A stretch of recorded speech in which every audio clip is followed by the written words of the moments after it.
जुड़े हुए हैं उनका भी रुख कर लेते हैं। दीपक, प्रधानमंत्री ने भी पोस्ट कर दिया है कि उम्मीदों और आकांक्षाओं को पूरा करेंगे, और ये तो शुरुआत में चुनावी कार्यक्रमों में भी तमाम बीजेपी के नेता और उम्मीदवार कहते हुए नजर आए थे, जिसका असर आज के दिन हमें देखने को मिल रहा है कि जीत की हैट्रिक हरियाणा में बीजेपी ने लगाई है।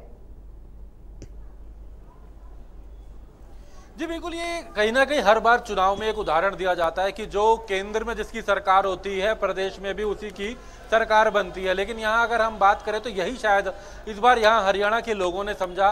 केंद्र में अगर बात करें एनडीए की सरकार है, हालांकि पूर्ण बहुमत से नहीं आई थी, सहयोगी दलों को साथ लेना पड़ा था, लेकिन हरियाणा के लोगों ने शायद समझा कि केंद्र के साथ, क्योंकि केंद्र और प्रदेश मिलकर काम करें, डबल इंजन की सरकार की बात की जाती थी, वही अगर बात करें। लेकिन हरियाणा में पूर्ण बहुमत के साथ यहाँ प्रदेश में जो वोटिंग से भारतीय जनता पार्टी को जो है सरकार बनाने का मौका मिल रहा है, तीसरी बार हैट्रिक का मौका मिल रहा है। यहाँ पर 48 सीटें भारतीय जनता पार्टी जो है उस पर लगातार क्योंकि लीड है। और जिस तरीके से अगर ये बात करें, लगातार एक बड़ा मुकाबला था। हालांकि एग्जिट पोल भी हमने देखे, वो कहीं ना कहीं कांग्रेस की ओर इशारा कर रहे थे, लेकिन कहीं ना कहीं उससे अलग जो प्रदेश के लोगों की जो नब्ज है, जो प्रदेश के लोगों ने भारतीय जनता पार्टी को पूर्ण बहुमत दिया। ये एक हरियाणा का लंबा इतिहास की भी बात करें, क्योंकि इससे पहले 10 वर्ष तक जो है, पिछले दो कार्यकाल लगातार बीजेपी के रहे, उससे पहले 10 वर्ष तक अगर बात करें भूपेंद्र हुड्डा की सरकार रही।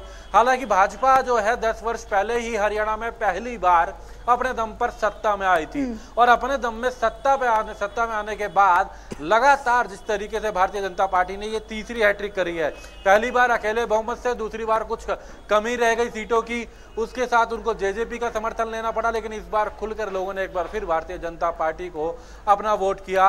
और यही कारण है कि तमाम जगहों पर ये कहीं ना कहीं रिजल्ट देखा गया कि बीजेपी को पूर्ण बहुमत की यहाँ पर अगर बात करें तो सरकार जो है बीजेपी की बन रही है। अगर हम बात करें तो लगातार जिस तरीके से यहाँ पर हमारे साथ में विपिन परमार इनपुट एडिटर हैं, उनसे भी चर्चा करेंगे किस तरीके से नतीजों को देखते हैं। अब 48 की तरफ लीड, और कांग्रेस के जो नतीजे रहे, बीजेपी तीसरी बार सरकार बनाने जा रही है, क्या कहेंगे? देखिए, कॉन्फिडेंस, एक उत्साह और अति उत्साह दोनों चीजें देखने को मिली। कांग्रेस जो है वो पहले दिन से जब चुनावी प्रचार में उतरी तो 70 पार का नारा दिया गया। यही नारा 2019 में भारतीय जनता पार्टी ने दिया था, और भारतीय जनता पार्टी की ओर से जिस तरीके से ये चुनाव लड़ा गया, क्योंकि बूथ लेवल पर जब आप कार्यकर्ताओं के साथ चुनाव में जाते हैं, आपके पास वो आंकड़ा आ जाता है कि जिस आंकड़े के साथ आप ये बात मजबूती के साथ कह सकते हैं कि हम जीत रहे हैं।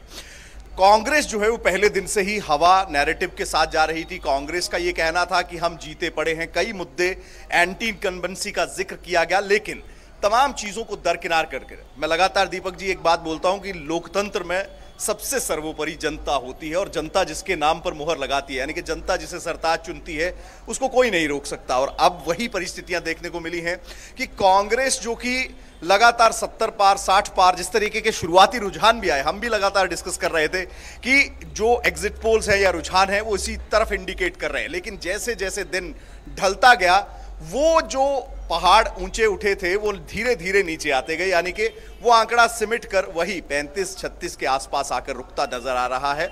और ऐसी परिस्थिति में जिस तरीके से कल नायब सैनी की ओर से कहा गया था, मुख्यमंत्री की ओर से, कि जो है वो पूरी तरह से बहुमत के पास हैं, हम उस आंकड़े के पास भारतीय जनता पार्टी पहुंच गई। और एक और इंटरेस्टिंग फैक्ट देखने को मिला कि जनता ने जिस तरीके से चुना, 2014 में प्रधानमंत्री नरेंद्र मोदी की एक लहर थी, उस समय 46 सीटें भारतीय जनता पार्टी के खाते में आई थी।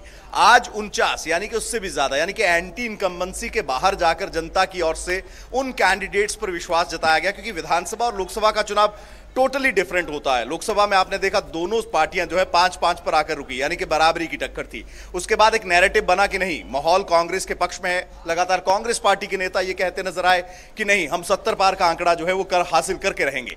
लेकिन जब असलियत ग्राउंड पर आती है, यानी कि जब धरातल पर आप उतरते हैं, प्रचार में आप जाते हैं, दोनों पार्टियों को सुना समझा। एक बात पूछना चाहूंगा, अभी हम गुलाम नबी आजाद का भी बयान सुन रहे थे, फारूक अब्दुल्ला का भी एक बयान सुना। फारूक अब्दुल्ला ने तो सीधे तौर से कहा हरियाणा में कांग्रेस की हार की वजह आपसी कलह है, उससे नहीं निकल पाए। क्या यही कारण था? क्योंकि कांग्रेस तो बार बार कह रही थी ये पोर्टल की सरकार है, पोर्टल बंद कर देंगे। बीजेपी सिर्फ एक ही बात कह रही थी, विकास बिना पर्ची बिना खर्ची, ये मुद्दे चलते रहे। तो आखिर कारण क्या रहा है? कांग्रेस की फूट, पोर्टल, या पोर्टल ने लोगों ने स्वीकार करा? देखिए दीपक, मैं और आप दिल्ली में तकरीबन 7 दिन जब टिकट आवंटन की प्रक्रिया चल रही थी, हमने 7 दिन उस चीज को, उस मंथन को बड़ी ही बारीकी के साथ कवर किया। उस मंथन में कई बार यह देखने को मिला कि पार्टी के कुछ नेताओं की नाराजगी देखने को मिली, पार्टी की ओर से सब कमेटियां बनाई गई, लिस्टें आउट हुई, लिस्टों में यह देखने को मिला कि भूपेंद्र सिंह हुड्डा का प्रभाव देखने को मिला। और ऐसी परिस्थिति में कुमारी शैलजा जो है प्रचार से गायब भी दिखी, लेकिन एकाएक राहुल गांधी आते हैं, दोनों नेताओं का हाथ मिलाकर जो है लोगों के सामने पेश किया जाता है। लेकिन इसमें एक जो टाइम पीरियड रहा, यानी कि वो 7 से 8 दिन जो शैलजा गायब थी या पार्टी के आला नेता प्रचार में नहीं दिखाई दिए, कार्यकर्ताओं को एक बड़ा स्ट्रांग मैसेज जाता है इन चीजों का। और कार्यकर्ता जब ये सोचकर चलता है कि मेरा नेता नहीं जा रहा तो मैं भी उसने एक्टिवली जो है वो जाके प्रचार नहीं करूंगा। फूट एक कारण है, कांग्रेस की फूट आज से नहीं है, कांग्रेस की फूट कई सालों से चली आ रही है, कांग्रेस की धड़ेबाजी कई सालों से चली आ रही है। लेकिन कांग्रेस यूनाइटेडली भी इस इलेक्शन को लड़ती, क्योंकि कांग्रेस जिस तरीके से, मैंने कहा उत्साह और अति उत्साह, कॉन्फिडेंस और ओवर कॉन्फिडेंस, विश्वास और आत्मविश्वास जो है, अति आत्मविश्वास, इसमें बड़ी भीनी लकीर होती है। अब ऐसे में जब आप पहले ये मानकर चल रहे थे कि हम 70 का जो है आंकड़ा पार कर चुके हैं, 2019 में भारतीय जनता पार्टी 75 पार करने की बात कर रही थी लेकिन 40 पर आकर सिमट गई, तो ये जो प्रक्रिया है, यानी कि ये जो लोकतंत्र का महाहवन है, इसमें जनता आहुति डालती है अपनी ईवीएम का बटन दबाकर वोट के माध्यम से। अब जनता ने जो तय किया है, इन तमाम पॉलिटिकल पार्टियों को, नेताओं को स्वीकार करना होगा। जी बिल्कुल, जनता ने जो तय किया है वो अब स्वीकार करना पड़ेगा, क्योंकि ये जनता का निर्णय है और इसी के लिए लगातार ये दावे, वादे, संकल्प, गारंटी, इस तरीके की बातों का इस्तेमाल किया जा रहा था तमाम राजनीतिक दलों के द्वारा। लेकिन आखिरकार जो पब्लिक ने तय किया वो सबके सामने है। जी बिल्कुल दीपक, और ये काफ़ी रोचक फैक्ट्स आप लोगों ने बताए हैं, क्योंकि आप और चाहे हम इनपुट एडिटर विपिन परमार की बात कर ले तो आप लोग लगातार ग्राउंड जीरो पर मौजूद रहे, चाहे टिकट आवंटन से लेकर चुनावी कार्यक्रम हो या फिर अब आज के दिन नतीजों की बात कर ली जाए। हालांकि एक सीट पर अभी भी कहीं ना कहीं एक या 2-3 सीटें और हैं जिन पर अभी भी असमंजस की स्थिति जो है वो बनी हुई है। प्रधानमंत्री नरेंद्र मोदी भी 7:30 बजे जो है वो बीजेपी मुख्यालय पहुंचेंगे। इस दौरान क्या संदेश वो दे सकते हैं, क्योंकि एक तो बड़ा संदेश ये है कि एंटी इनकम्बेंसी होने के बावजूद जब मोदी लहर थी उससे ज्यादा सीटें इस बार बीजेपी ने जीती है, तो लोगों का तो भरपूर समर्थन मिला है। जी बिल्कुल, विपिन परमार हमारे साथ में ही है, हमारे इनपुट एडिटर, उनसे भी ये चर्चा करना चाहेंगे। लोकसभा चुनाव में कहा जाता है एक नाराजगी लंबे समय तक सरकार रहती है वो रही। 42 सीटें कांग्रेस की, 4 उनके सहयोगी, 46 सीटों पर कांग्रेस ने लीड किया था। उन 10 लोकसभाओं में से बात करें 44 पर बीजेपी थी। लेकिन अब नाराजगी की बात कही जा रही थी कि इस विधानसभा चुनाव में नजर आएगी। चुनाव नतीजे जो दिखे, लोगों ने फिर भाजपा को ही मौका दिया है। क्या इसके पीछे कारण मानते हैं? हालांकि प्रधानमंत्री कुछ देर में अपना भाजपा मुख्यालय पहुंचेंगे, क्या मानते हैं लोकसभा और इस विधानसभा के अंतर? देखिए, लोकसभा चुनाव जब हुआ उस समय कांग्रेस ने 2 मुद्दों को जमकर भुनाया। पहला मुद्दा संविधान बचाने का, हाथ में कॉपी लेकर लगातार लोगों के बीच में जाकर एक बात बोली गई कि भारतीय जनता पार्टी अगर सरकार प्रमुखता के साथ हरियाणा में गूंजते नजर आए, लोगों को ये कहीं ना कहीं लोग इससे कोरिलेट करते नजर आए कि संविधान जो है वो खतरे में हो सकता है, जिसका परिणाम था कि कुछ सीटों पर कांग्रेस जो है 5 सीटों पर जो है वो जीत पाई। दूसरा मुद्दा था आरक्षण के समाप्त करने का मुद्दा। उसको लेकर एक समय जो मिला, यानी कि लोकसभा चुनावों में रिजल्ट आने के बाद एक समय जो मिला, उसमें भारतीय जनता पार्टी ने काम किया और 51 दिन नायब सिंह सैनी बतौर सीएम लगातार इन मुद्दों पर बात करते नजर आए।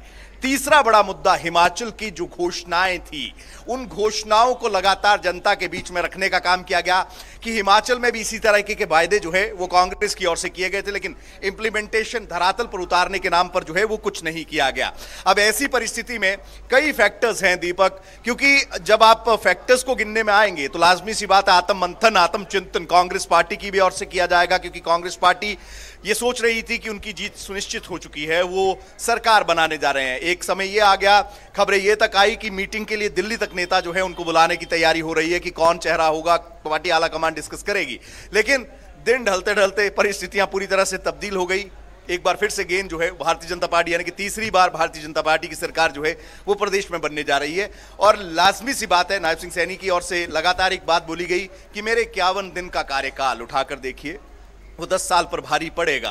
अब वो 51 दिन का कार्यकाल क्या जनता ने दिमाग में रखकर वोट किया, या फिर वो तमाम मुद्दे जिन मुद्दों को लेकर, यानी कि विधानसभा से रिलेटेड जो मुद्दे थे, उन मुद्दों को देखते हुए भारतीय जनता पार्टी पर एक बार फिर से विश्वास जताने का काम जो है वो जनता की ओर से किया गया है।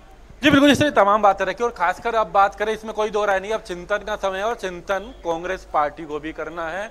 हालांकि अच्छा दीपक, इसका मैं जिक्र पहले भी कर चुकी हूँ अपने बाकी साथियों और सहयोगियों से भी। एक बार फिर आपसे भी जान लेते हैं इसका आखिरकार समीकरण क्या है, इसका फैक्टर क्या है कि कई नेता और कई ऐसी पार्टियां होती हैं जिनकी अहम भूमिका तो नहीं होती है, लेकिन उनका सपोर्टिव हैंड जो होता है वो किसी सरकार को बनाने या गिराने में अहम भूमिका निभाता है। कांग्रेस ने आम आदमी पार्टी के साथ गठबंधन नहीं किया, कहीं इसका खामियाजा तो नहीं है कि कांग्रेस को भुगतना पड़ा? हालांकि आम आदमी पार्टी का भी यहाँ पर खाता तो नहीं खुल पाया, लेकिन अगर दोनों साथ आते तो क्या कुछ और नतीजे हो सकते थे कांग्रेस के पक्ष में? और साथ ही ये भी कि क्या जेजेपी से दूरी रखना है, ये बीजेपी ने बहुत पहले